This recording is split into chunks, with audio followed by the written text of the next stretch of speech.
Hello， 各位香港朋友，大家好啊！歡迎嚟到我哋今期嘅灣區樓盤睇真啲，我係你哋嘅文生 Evan 啊！咁今期咧就先唔介紹樓盤先大家行下公園，感受下目前係珠海生活嘅環境係點樣嘅。咁大家而家可以睇下後面呢個景觀啦，可以話咧係非常之舒適靚仔嘅，有山有水有風有景啊！咁而家咧大家就跟住我腳步，好感受下我哋今期嘅一個活動係點樣嘅行。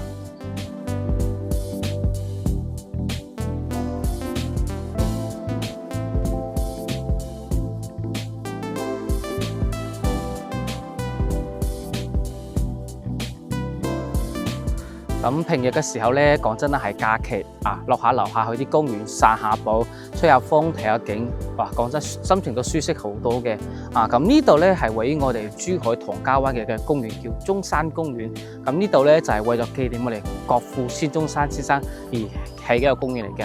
咁平時你假期嗰陣時咧，如果帶埋屋企人啊、小朋友啊落樓下咧散下步、露下營啊，野炊一下，心情都比較舒服。再加上呢度咧係全程免費嘅，就好多啲活動設施啊，比如我哋嘅皮划艇啊、環湖跑道啊、行山跑道啊，然之後咧佢仲比較近我哋嘅海邊啊，景色都非常之靚嘅。咁平時假期嗰陣時咧，就同屋企人朋友過嚟感受下、享受下世界、探探世界都幾 OK 下嘅。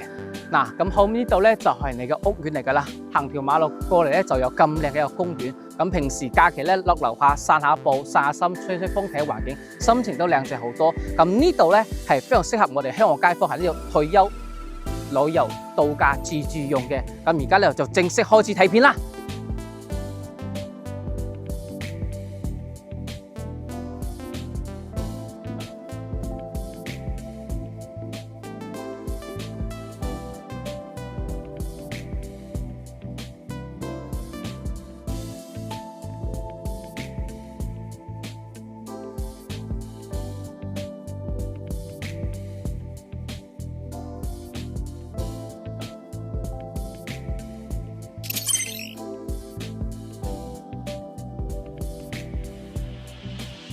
OK 啦，咁而家咧我哋嚟到屋苑樓下呢個屋苑嘅園林喺度啦。講真啦，又俾到驚喜我。佢唔單止樓下有公園，佢自己嘅屋苑嘅園林設計咧都整得特別嘅靚仔，就好似公園一樣咁樣嘅，都非常之舒適嘅。咁而家咧我就帶大家行下我哋成個屋苑嘅一個園林環境係點樣嘅，同時同大家介紹下目前我哋所處嘅呢個位置嘅屋苑情況。咁而家咧我哋位於喺邊度咧？係珠海嘅唐家灣。咁呢度咧係屬於高新區嚟嘅，即係話咧係專門打造啲高新科技產業為主一個區域嚟嘅，同時都係珠海市中心新發展一個住宅片區嚟嘅。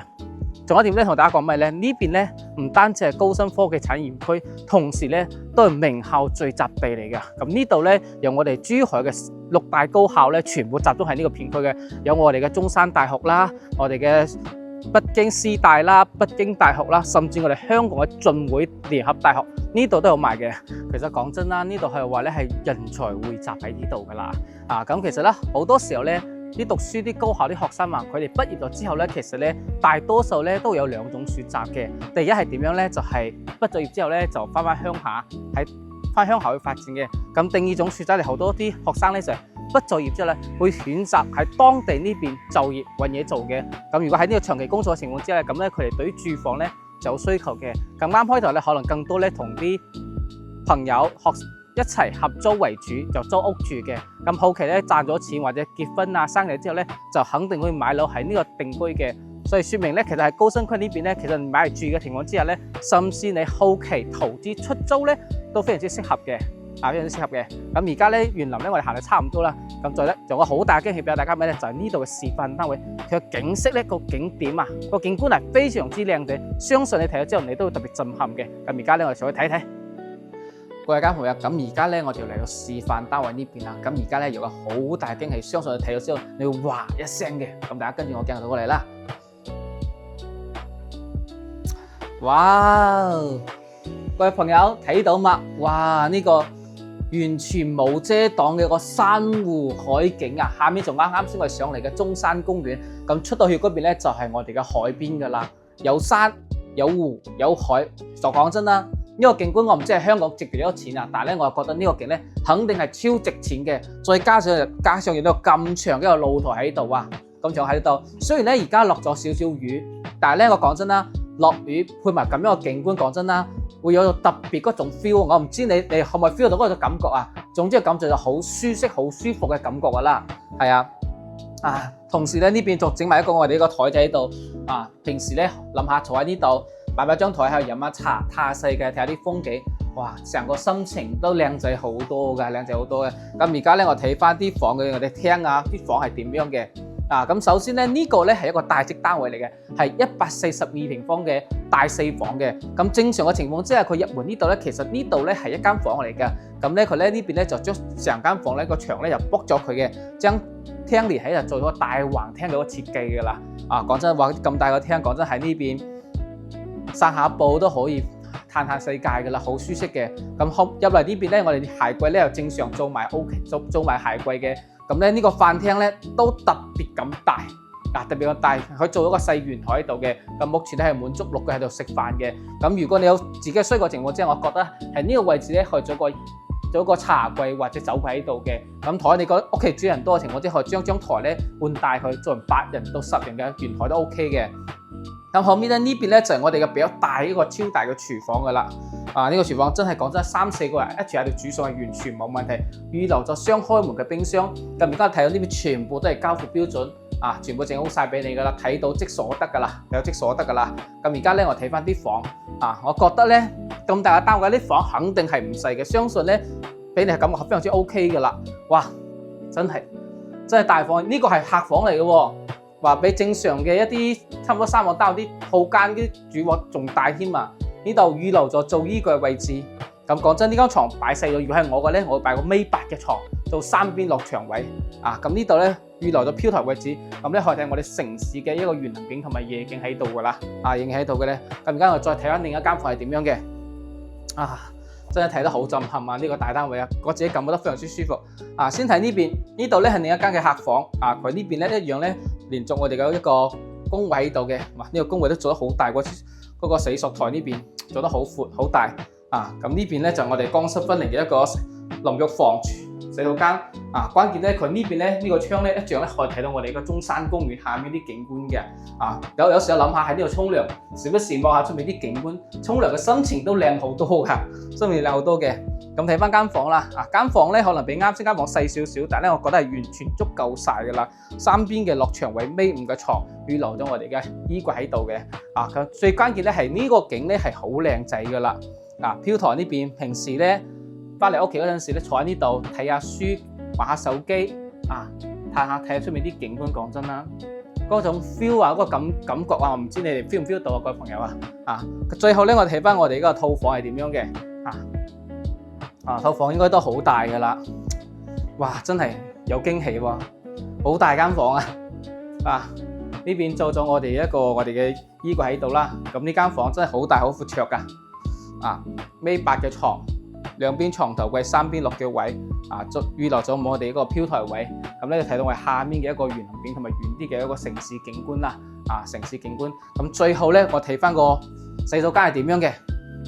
哇！呢個洗手間都好四正喎，咁長嘅一個洗漱台位置。最關鍵係邊嚟咧？佢嘅淋浴房呢邊做咗2房，淨覺得咁大嘅位置咧，佢做埋呢個浴缸添喎。浴缸諗住喺度平時喺度浸下、沖下涼，然之後嘆翻兩杯，睇下出面啲景觀。你睇到嘛？出面呢度係一個270度嘅一個景觀，出面全部就係我哋海景同埋山景，視野一流啊！最關鍵呢個單位咧，相信好多街坊睇到都會中意嘅。咁呢邊咧就我哋142平方嘅4房單位。咁咧佢其實咧單價咧大概咧就2500一平方嘅，2500平方，總價咧其實都唔貴。咁咧一般咧我哋都係建議街坊，如果真係中意呢種單位情況之下，可以做上會。咁首期大概50萬咧就可以上車買到咁靚嘅單位啦。OK，咁呢個大單位睇完之後咧，我哋再睇下其他2個細單位點樣嘅。咁而家咧，我哋嚟到呢個中戶型嘅單位，咁呢邊咧一左一右咧就係對稱嘅戶型格局嚟嘅。咁呢度嘅積數咧就係我哋115平方嘅單位啦，4房2廳2衛。關鍵咧佢呢度咧係橫貼設計嘅。而家大家跟住我腳步去感受下呢屋企係點樣嘅。首先入到嚟咧，呢度咧係點樣？佢本身原先咧呢度係一間房嚟㗎。咁呢度咧就將間房 book 咗佢之後咧，將成個客廳咧就連繫咗起身，做成一個大橫廳嘅，所以整個空間感咧就變得特別闊綽、特別大嘅。咁關鍵咧，佢呢邊咧一樣都有景嘅，同樣都有睇到我哋公園景。大家可以感受一下呢邊景觀，其實睇落去都幾靚下嘅。可以睇到我哋嘅山景啦，同我哋一個海景啦。而家咧可能落緊大雨，個景色可能影響到咧，但係天氣好嗰陣時，條景色係非常之靚仔嘅，非常之靚仔嘅。咁而家再睇翻嚟我哋客廳同飯廳呢個位置嘅啦，廳夠晒大，然之後咧我哋嘅飯廳喺呢度。呢個飯廳咧已經夠晒闊綽噶啦，佢咧做一個長方形嘅台，咁呢度滿足6個人食飯嘅。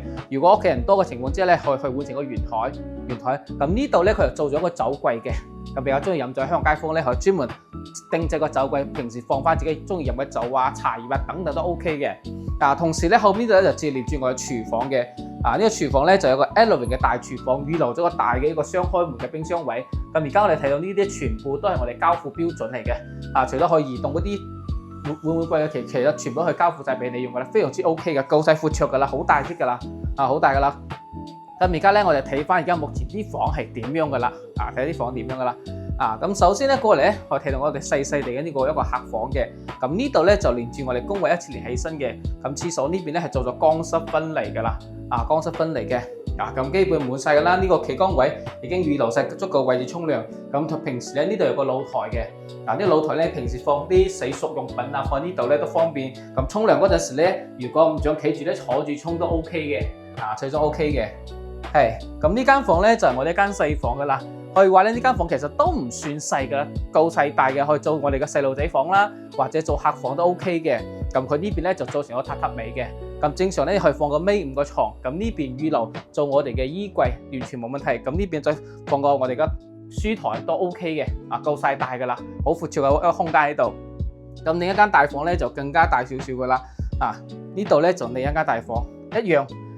呢度咧就造成咗個公主房嘅一個設計嚟噶。如果你屋企咧有女仔嘅情況之下咧，呢間房咧按咁樣嘅設計都好溫馨、好舒適噶。一樣同我哋隔籬間房差唔多大。做尾5床，做我哋嘅衣櫃，呢邊做我哋嘅書台。咁咧佢每間房咧全部都有窗嘅，而且每間窗咧佢嘅景色都可以睇到唔同嘅景觀，都幾靚仔。咁最後咧睇翻我哋呢個套間啦。呢個套間咧就放咗尾8個床，做咗3邊嘅落牆位嘅。咁呢邊咧個飄台咧係預留咗好大個位置嘅。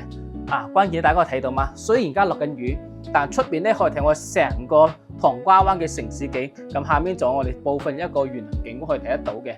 而家落緊雨，可能睇得唔係好清楚。第二咧天氣好嗰陣時咧，你去實地過嚟考察感受一下嘅。最後咧就係我哋套間呢個套位嘅啦。咁佢呢度咧就將佢嘅衣櫃咧做喺兩邊嘅，做喺兩邊。咁如果有啲街坊咧可能唔中意嘅情況之咧，去後期咧自己改成個 L 型嘅衣櫃喺度嘅 L 衣櫃。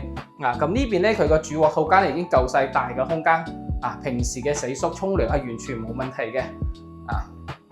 關鍵咧你沖涼嗰陣時咧，就可以睇到少少景觀，睇到下面嘅中山公園嘅景嘅。OK。咁呢個咧就係我哋115平方嘅4房單位嚟噶啦。咁其實咧而家目前喺呢個位置嘅情況之下咧，佢呢邊嘅價錢其實唔算太貴，單價咧只需2萬蚊咧就可以上車，大概首期咧俾個35個首期就可以買到咁靚嘅4房精裝單位噶啦，就咁靚嘅景、咁靚嘅 view 喺度嘅。如果係你，我相信你都會中意嘅。咁介紹呢個咧，我哋再睇翻個更加細緻嘅單位，嗰個景色一樣都好靚，有驚喜俾到你嘅。咁呢隻咧就係我哋目前最細嘅積數96平方嘅3房2廳2廁，目前都係我哋最剛需嘅戶型。咁相信咧好多香港街坊咧可能都會選擇呢種戶型比較多啲，因為我哋可能住嘅人唔使太多，亦都唔需要咁大嘅空間。咁呢個3房2廳會就啱好夠晒用噶啦。咁呢個戶型咧係非常傳統嘅戶型。傳統嘅格局會嚟嘅。咁我哋入門咧，首先就我哋呢邊咧就預留咗我哋嘅鞋櫃喺度噶啦。平時着鞋放我哋鞋係完全夠晒噶啦。關鍵咧，佢呢邊咧係一個我哋嘅正常嘅一個橫廳、豎廳嘅設計噶啦，豎廳嘅設計。入門咧就首先咧就係我哋一個飯廳嘅位置，飯廳嘅位置。咁因為住嘅人唔多嘅情況之下，其實咧呢度咧做個長方形或者方形嘅台咧就 OK 噶啦，4個人煮飯食係冇問題嘅。咁落到嚟呢邊咧，後呢度咧就係我嘅細地一個 L 型嘅一個 U 字嘅一個廚房，同樣預留咗個比較大嘅一個雙開冰箱嘅位置喺度噶啦。咁呢度咧可以滿足到2個一齊炒餸煮飯食嘅。咁基本上我哋睇到呢邊全部都係交付標準嘅，佢嘅用料質素咧都非常之高嘅同時預留咗一個窗戶位置，咁呢邊咧就咁我哋成個廚房嘅一個光線咧唔會太暗嘅，採光係足夠嘅。咁最後咧睇翻我哋呢個客廳㗎啦。客廳呢邊咧連住咗我哋露台呢個位置，咁客廳呢邊空間咧大概咧差唔多係3.2米嘅闊度嘅。咁平時到時候咧呢邊咧裝個差唔多75寸或者85寸嘅電視咧，就坐喺呢度同屋企人睇電視傾下偈，都係算唔錯嘅一個享受嚟嘅。最正正係乜嘢？就係呢個露台啊！呢個露台一個大露台嚟嘅，大家可以睇一睇。長露台大概6米嘅長度嘅長露台，關鍵咧佢呢個景觀你可以睇一下後邊嘅景。可以睇到我哋遠處嘅山景同埋唐家圍嘅一個城市景，關鍵咧前面咧係一啲遮擋都冇噶，睇到景觀係非常之遠。呢個 view 咧係話非常之靚仔噶啦，喺香港講真可以揾到咁樣嘅 view，其實都好難得嘅，好難得嘅。咁而家咧睇翻呢個格內平價呢啲房係點樣嘅？我相信咧啲房都啱晒你嘅需求嘅，因為咧佢都唔算好細嘅啦。首先入到嚟咧就係我哋呢個嘅一個客房，佢咧同我哋露台咧連喺一齊噶啦。呢間房咧放個尾二嘅床或者尾五嘅床，然之後可以做3邊嘅落腳，兩邊咧就放咗我哋書張台。咁呢度預留嘅位置咧就係放我哋嘅衣櫃㗎，做我哋衣櫃喺度噶啦。咁行出嚟咧一樣，哇！住喺呢間房，講真啦，每朝就起身抬頭個頭抬起嚟一望嘅情況之下，可以睇到咁樣嘅山景景觀，講真都非常之舒適噶啦。眼前一亮俾人感覺嘅話，係。咁後面咧，我再睇翻我哋呢邊一個另一間房啦。咁呢間房咧，其實差唔多連住我哋一個工位位置，我哋工位位置呢邊係全部整好晒噶啦，乾濕分離噶啦。乾濕分離入到嚟咧就係我哋呢間房仔噶啦，一樣做榻榻米嘅。咁呢度咧景觀一樣都唔差。咁下面要睇過去咧就係我哋中山公園，再遠少少咧就睇到我哋海邊嘅海景單位噶啦。咁呢度一樣可以做我哋嘅衣櫃喺度啦，做我哋尾五個床啦，完全足夠晒噶啦。最後咧就睇翻我哋呢間套房啦。套房佢入門咧，首先咧就係我哋一個套間喺度嘅，一樣做晒闊綽噶啦。平時沖涼完全冇問題。預留咗呢個位置喺度沖涼噶啦。OK。全部都係我哋交付標準嘅，啲質素都算唔錯噶啦。最後我哋套間呢間房，尾五個床，3邊落牆位，然之後留住我哋露台，完全同我哋一個露台嘅景觀一模一樣嘅。我睇到成個山景、城市夜景各方面，呢個景觀講真我都覺得好值噶啦，好值噶啦。呢度預留過我哋衣櫃嘅位置，講真啦，呢個單位咧佢單價咧先大概17000左右啫，咁咧首期咧大概差唔多25萬咧就上車買到咁靚嘅單位。我相信咧係你嘅情況之下，你可能呢間你選擇會更加多啲嘅，因為好多香港朋友對佢嚟講咧唔需要4房5房咁大嘅單位噶啦。咁咧我基本我哋3個單位差唔多介紹完噶啦。如果你有興趣嘅情況之下咧，佢隨時聯繫我。咁咧喺呢度咧同大家打個廣告啦。咁大家都知道啦，我哋綠頭居嘅地產公司咧係話咧好多鄉間房選擇我哋公司一齊嚟睇樓成功置嘅情況之下咧，我哋要贈送額外價值38800嘅全國家私家電大禮包，你可以直接拎包入住。同時咧，仲有額外嘅驚喜大禮包俾到你喎。如果你有興趣嘅情況之下咧，可以隨時聯繫我，睇到我哋 WhatsApp 同埋 WeChat，隨時聯繫我 OK 噶啦。咁而家咧，我哋嚟翻沙盤呢個位置，同大家介紹目前在售嘅產品係點樣嘅。咁咧，佢成個屋企咧，其實咧係有10座樓嘅。咁我哋1、2、5，然之後8、9、10座咧已經賣晒噶啦。目前在售嘅單位咧係我哋3座、4座同埋6座嘅。咁3、4座嘅咧，而家係現樓嚟嘅，係上個月已經收咗樓噶啦。咁6座咧係今年9月份咧就正式收樓，所以話咧呢邊全部係精裝現樓單位嚟噶。咁3座嗰度咧就係大積單位嘅，係142同埋163平嘅大單位，可以睇到我哋嘅一個中山公園同埋海景嘅。然之後咧4座咧同樣都有大單位，有142平方同埋115嘅一個單位喺度嘅。咁咧如果要睇海景嗰啲咧，可以揀我哋01同04嗰啲就啱先我睇142平方大單位嘅。咁最後咧就我哋6座呢邊啦，6座咧就細少少嘅。咁好似02、03咧就我哋96平方嘅3房單位，可以睇我哋城市景嘅同埋遠處山形嘅單位。咁最後咧就01同04、115嘅。咁呢個咧景觀一樣都好靚仔嘅。咁目前咧我在座單位咧大概係咁樣嘅。我相信咧一定有你中意嘅戶型嘅。關鍵咧佢係現樓，你想要邊隻單位，我哋可以直實地去睇翻嗰個景觀嘅。如果你中意嘅情況之下，你咁隨時 call 翻我啦。咁我哋下一期再見，拜拜。